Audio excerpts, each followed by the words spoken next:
Welcome everyone to another episode of Do You Believe? South Africa, known for its great natural beauty, tumultuous history, and cultural diversity. When we think of South Africa, the last thing that comes to mind are ghosts, spirits, and demons. But tonight, I will tell you 4 tales from people who have experienced malevolent entities within their own 4 walls. So without further ado, sit back, relax, and enjoy.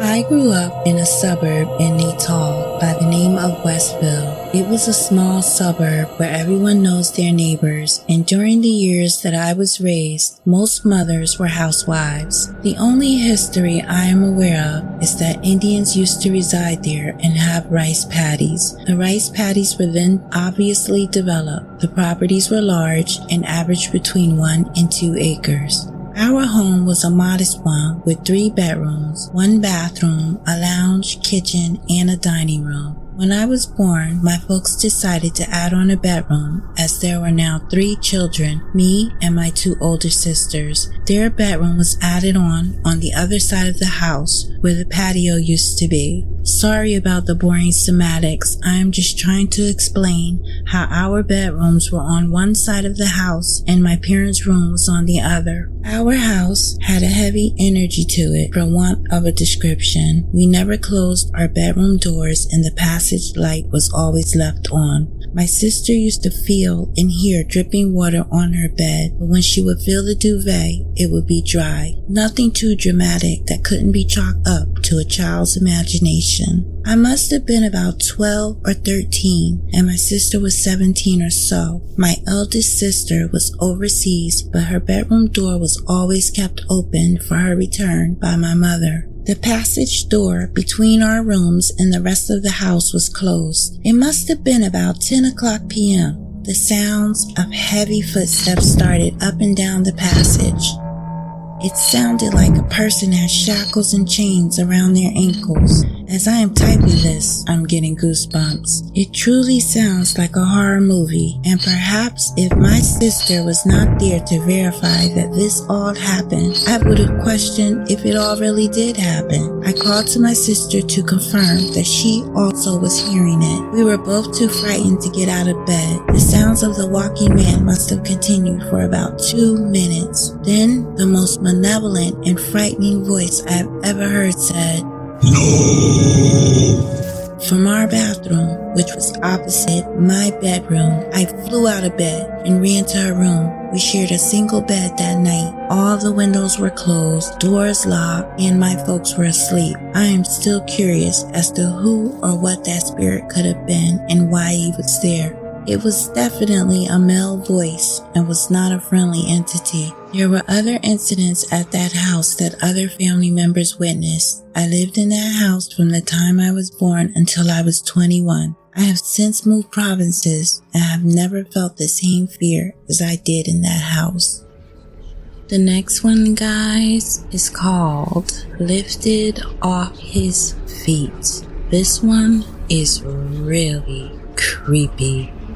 This happened to my dad some years back. The house my parents were living in was a 2-bedroom house. There was a small patch of grass in the front of the house, and the veranda was just 2 steps from the front gate. When visitors arrived during the day, they would always walk to the back of the house and knock on the kitchen door. However, when visitors arrived after dark, they would knock on the front door, which was very close to the street. One evening, around 10 p.m., my mother got into bed. My father joined her a few minutes later. They weren't in bed more than 5 minutes when, to their complete surprise, they heard a knock at the kitchen door. My father, although somewhat concerned, got out of bed and walked out the room toward the kitchen at the back of the house. Somehow, my mother also had the feeling of foreboding and called my father back to the bedroom. She said, "Don't open the door, first ask who it is." My father replied that was exactly his intention. Then he turned and left the room again. As soon as he walked into the passage, he felt what seemed like hands on his elbows lifting him entirely off his feet. He was carried down the passage through the living room toward the kitchen. He recalled that out of absolute fear, he was shouting at the top of his voice, yet there was no sound coming out of his mouth. Once he was in the middle of the living room, it felt as though he was being pushed from behind by whatever was carrying him into an invisible wall. Something or someone was stopping him from being carried any further. Suddenly, he was let down ever so gently onto his feet. He never made it to the kitchen. He turned and walked right back to the bedroom. My mother recalled that when he walked into the room, the sweat was pouring down his face and there was no color. When he lay down, the bed shook for quite some time before he could calm down and tell her what happened. They never did find out who was their night visitor. Hi guys, I hope you enjoyed those 2 spooky tales so far. This next story is called Unwanted Guests.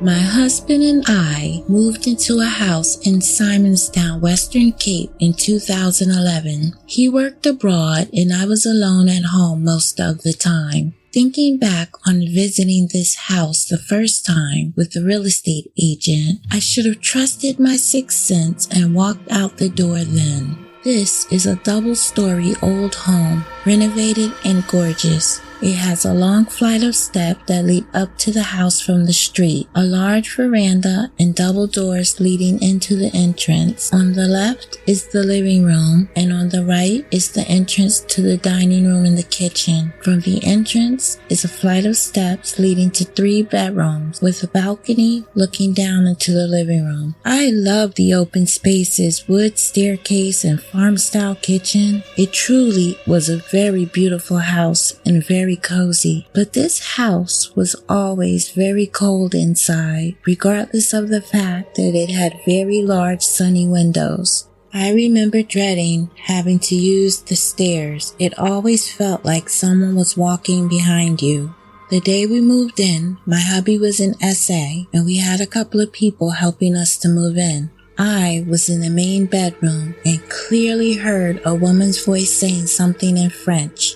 Oh, it sounded like French. It sounded like she was right next to me and I was alone in the room. I walked to the door, looked up and down the hallway. There was no one else upstairs at the time. I decided that it was my imagination and went downstairs. Unfortunately, I was wrong because we would hear her talk often during our stay. We went to bed late that evening. My hubby woke up at 4 a.m. to the sound of running water. He investigated but could not find the source. While he was walking around the house, he heard a woman's voice say something in what sounded like French. I could not believe when he told me about it, since I didn't mention my experience from earlier that day to him. It confirmed my experience, and that thought was crazy. He was walking downstairs and clearly heard this voice from the living room. Upon investigation, there was no one there. The house is not close to the neighbors, so we did not know what to make of it. 2 weeks later, I was home alone. Hubby was back in Dubai. I slept with the light on all the time for the first time in my life at the age of 36. We had an alarm system. I had often heard footsteps in the house, and our 2 dogs would react to this by barking and investigating. But there was never a source, and the alarm would not pick up any intruders or movement in the house. Our dogs would often sit in the living room with me and start barking at the stairs or refuse to go downstairs with us. They were annoyed and behaved out of character often while we lived there.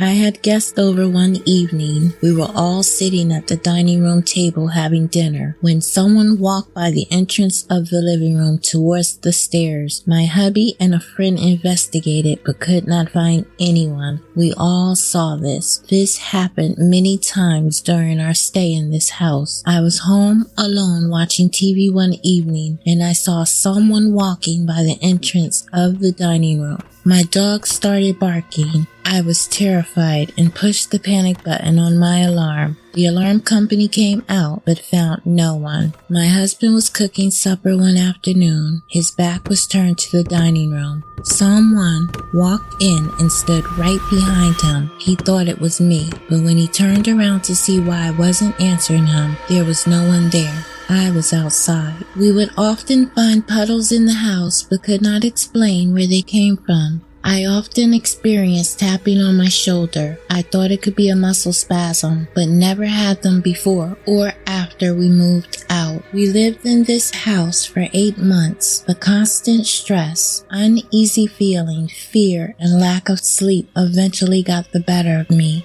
and we moved out. We had many strange experiences there. Here, I just mentioned a few. It was only after we moved out and lived in a normal house again that we realized just how bizarre all this was looking back. I won't go into the house again and left some of my things behind, but didn't have the nerve to go back and get them. This house is often empty or has new tenants every few months. The Unwanted.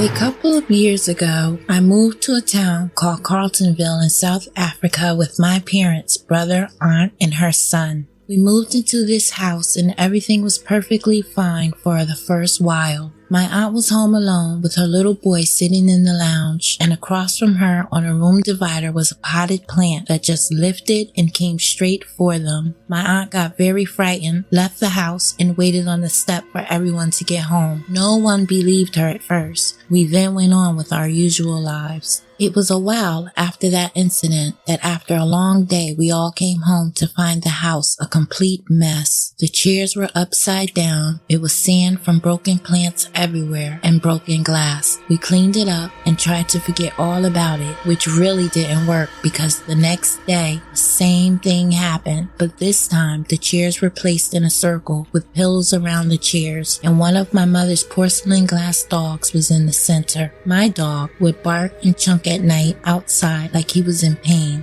We would find scratch marks on our dog's stomachs, and after a while, he was not our family dog anymore and went for my oldest brother. My dad did not want to believe these things were happening, and we continued to stay there. The constant stress in the house and not being able to explain it got to be too much, and my dad started to get a bit afraid. We then packed our clothes and a few things and left the house with all our belongings. This was a frightening experience for me being at such a young age. It's something I will never forget, no matter how many years pass. Here you have it, my believers, 4 creepy tales from South Africa. Thanks for joining me. I hope to see you at doyoubelieveit.podbean.com. And to everyone, a safe and happy Halloween.